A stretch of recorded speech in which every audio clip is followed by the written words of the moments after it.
শুৱনি আমাৰ গাঁওখনি অতি শুৱনি গছেৰে ভৰা। ডাল ভৰি ভৰি ফল ফুল লাগে, ক'ত পাওঁ তল সৰা।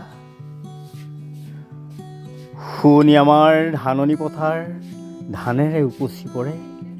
শুৱনি নদী পানী ভৰা ঘাট, মুদৈয়ে বেপাৰ কৰে।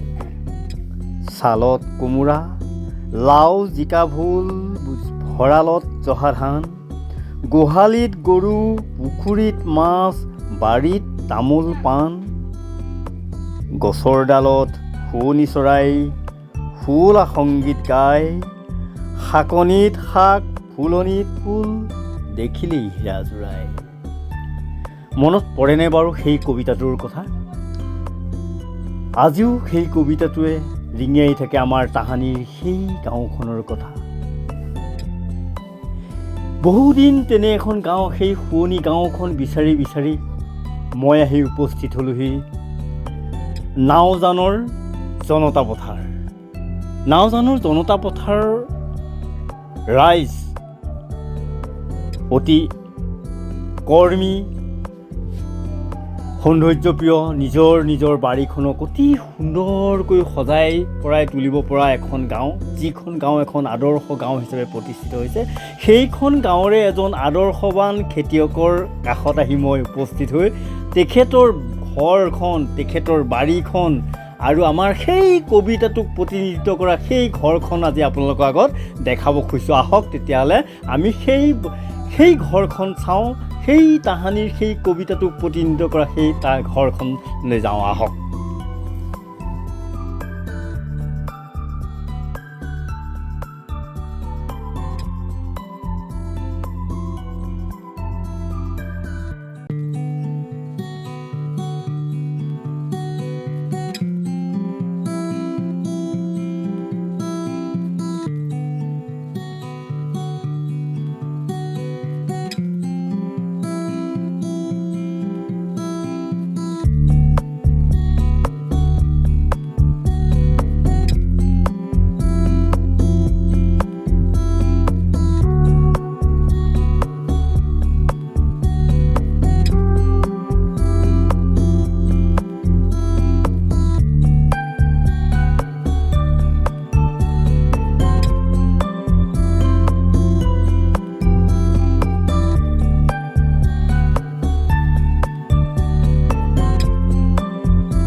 নমস্কাৰ বন্ধুসকল, মোৰ চেনেল প্ৰভাত শইকীয়া ক্ৰিয়েশ্যনলৈ আপোনালোকক স্বাগতম জনাইছোঁ। আজি মই উপস্থিত আছোঁ এনে এখন গাঁও, যিখন গাঁৱৰ সকলো মানুহেই একোজন বিখ্যাত খেতিয়ক।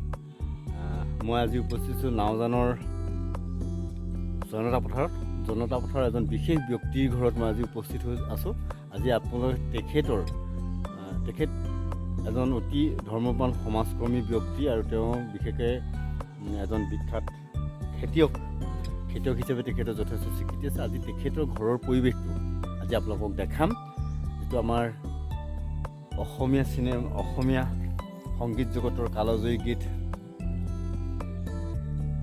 এইখনি গাঁও নিচেই আপোন, ইয়াতে দেখোন নতুন সপোন, কোনে জুমি চাই জুৰি দাপোন। এই গাঁও আপোন আপোন, এই গাঁও আপোন আপোন। সেই আপোন গাঁওখনৰ এখন আদৰ্শ ঘৰ আজি আপোনালোকক মই দেখাম। এইখন তেখেতৰ এখন বাৰী। এইখন সন্মুখৰ বাৰীখন মই দেখাইছোঁ। বাৰীৰ সন্মুখত মই ৰৈ আছোঁ। এইটো ফিচাৰী। ইয়াৰ গোটেই তামোল গছ, তামোল পাণ, লেটেকু পনিয়লে ভৰি থকা এখন গাঁও, এখন ঘৰ, অতি সবাংগ সুন্দৰ এখন ঘৰ, আদৰ্শ ঘৰ আজি আপোনালোকক দেখাম, যিখন আজিকালি সাধাৰণতে এনেকুৱা এখন ঘৰ দেখিবলৈ পোৱা নাযায়। এইখিনি খুব সুন্দৰভাৱে তেওঁলোকক আদৰ্শ এটা দেখুওৱা গৈছে। হয় হয়। আজি ভোগালী বিহুৱে হওক, ভোগালী বিহুটো আমি ল'ৰা ছোৱালী সকলোকে খেল ধেমালি কৰোৱা হয়। আৰু আমি গাঁওখনৰো এই আমবাৰী জনতাৰ পথাৰৰ যি ৰাস্তা পদূলি, এইখিনি কাৰণেও আমি পূব পঞ্চায়তৰ প্ৰেচিডেণ্টৰ লগত কথা বতৰা মিলাই আৰু ঠিকাদাৰৰ ওচৰত গৈ আজি এই ৰাস্তা পদূলি বনালে।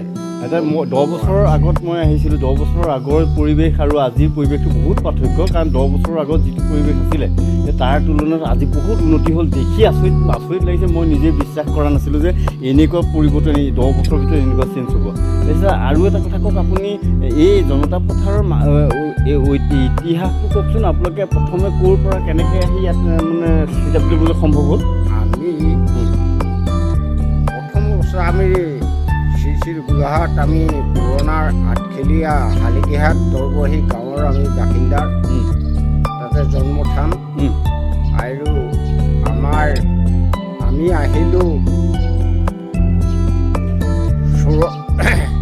84 চনতে ইয়াত বসবাস কৰিছোঁ।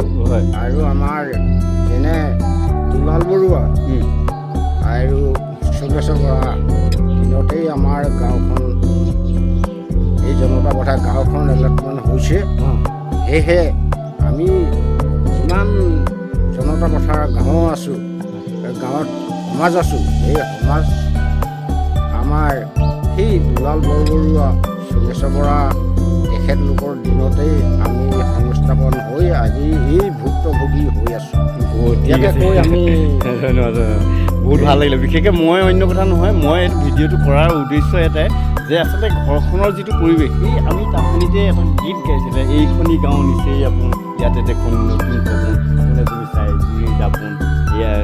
এই গাঁও নিচেই আপোন, এই গাঁও আপোন আপোন। সেই কালজয়ী গীতটোলৈ মনত পৰি যায়। ইমান ধুনীয়া গীত তেতিয়া দিছে। আৰু সেই গীতটোৰ পৰিৱেশী ৰচনা এই গাঁও, ইয়াত মানে এইখন তামোল পাণেৰে ভৰি থকা এখন ঘৰ, লেটেকু পনিয়ল, সেই বিখ্যাত শুৱনি আমাৰ গাঁওখনি অতি শুৱনি গছৰ ডাল ভৰি ভৰি ফল ফুলাকে ক'ত পাওঁ তলসৰা, সেই যে কবিতাটো, সেই গোটেই বস্তুটো আপোনালোকৰ এই ঘৰখনত আছে। সেইকাৰণে মই এই বস্তুটো বহুত দিনৰ পৰা ভাবিছোঁ যে আপোনালোকৰ ভিডিঅ' এটা কৰিম। সেইকাৰণে এই ভিডিঅ'টো আজি কৰিলোঁ। আজি ইমান ধুনীয়া পৰিৱেশ এটা পালোঁ, ভাল লাগিছে।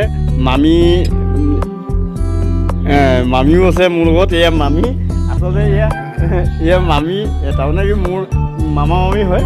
কিন্তু মামা মামীহঁতৰ ঘৰখনৰ পৰিৱেশটো মোৰ ইমান আকৰ্ষণ কৰে নহয়। আজি মই বহুত দিনৰ পৰা ভাবি আছিলোঁ যে আজি এইবাৰ মই ভিডিঅ' এটা কৰিম। আজি ভিডিঅ' এটা কৰিলোঁ। মামী ঘৰত কালি আহিলোঁ, কালি আহি থাকিলোঁহি। আজি এই ভিডিঅ'টো কৰি আপোনালোকলৈ আগবঢ়াইছোঁ। আপোনালোকে চাই কমেণ্ট জনাব যে ইমান সুন্দৰ এখন ঘৰ, যে সেই শুৱনি আমাৰ গাঁওখনি সেই কবিতাটোলৈ মনত পেলাই দিব, যে আপোনালোকে তেতিয়া সেই নষ্টালজিক পৰিৱেশটো আপোনালোকৰ মনত পৰি যাব। ধন্যবাদ।